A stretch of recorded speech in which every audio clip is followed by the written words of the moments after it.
चाहे प्यार में हो या दोस्ती में, धोखा हमारी भावनाओं को गहराई से चोट पहुंचाता है। जब हमें धोखा मिलता है तो दिल में दर्द और दिमाग में सैकड़ों सवाल घर कर लेते हैं। किसी भरोसेमंद इंसान से धोखा मिलना हमें अपनी सोच, अपनी समझ और यहाँ तक कि अपने आप पर भी शक करने पर मजबूर कर देता है। ये अनुभव बहुत ही मुश्किल भरा हो सकता है और इससे उभरना भी आसान नहीं है। लेकिन दोस्तों, ये मत भूलो कि ये बस एक बुरा फेज है, आपकी पूरी कहानी नहीं। इसे एक सबक की तरह लेना जरूरी है ताकि हम अपनी जिंदगी में फिर से आगे बढ़ सकें और अपना आत्मविश्वास वापस पा सकें।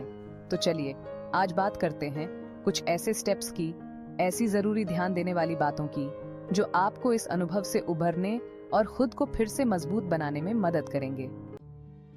पहली बात जो धोखा मिलने पर सबसे पहले हम में से कई लोग करते हैं, वो है अपने इमोशंस को इग्नोर करना या उन्हें दबाना ताकि इससे जल्दी बाहर निकल सकें।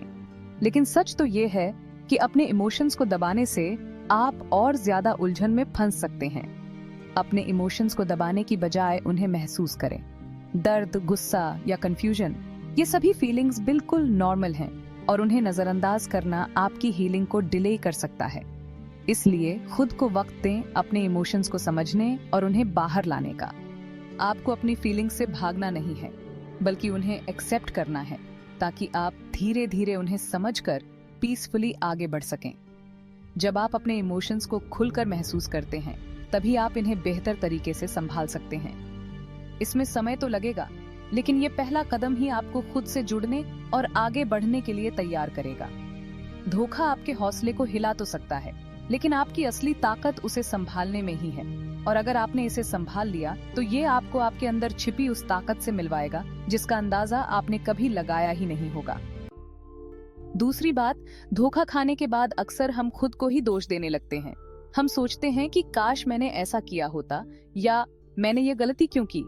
लेकिन किसी और के धोखे के लिए आप खुद को जिम्मेदार नहीं ठहरा सकते। सच ये है कि दूसरों के एक्शंस और डिसीजंस पर हमारा कोई कंट्रोल नहीं होता।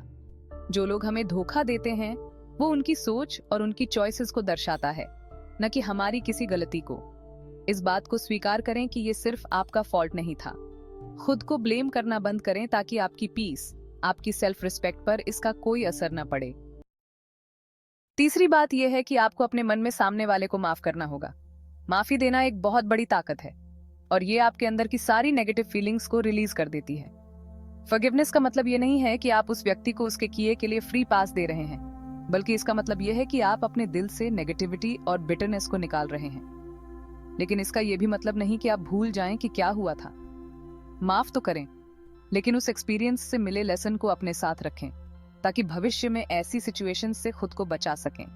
माफ करने से आपका मन शांत होता है और यही शांति आपको आगे बढ़ने की ताकत देती है। माफ करें, पर अपने अनुभवों से सीखी गई बातें हमेशा याद रखें। आखिरी और सबसे जरूरी बात यह है कि आप अपनी सेल्फ वर्थ को पहचानें। धोखा मिलने के बाद हम अक्सर अपने आप को कम आंकने लगते हैं। आपकी वैल्यू कभी किसी और के एक्शन से डिफाइन नहीं होती। धोखा मिलने का मतलब ये नहीं कि आप प्यार के लायक नहीं हैं या आपको किसी खुशी का अधिकार नहीं है। अपने अंदर की वैल्यू को समझें और यकीन मानिए, आपकी सेल्फ वर्थ ही आपकी सबसे बड़ी ताकत है। धोखा एक ऐसा अनुभव है जो आपको इमोशनली चैलेंज करता है, लेकिन ये आपको अपने आप से एक नए अंदाज से मिलने का मौका भी देता है।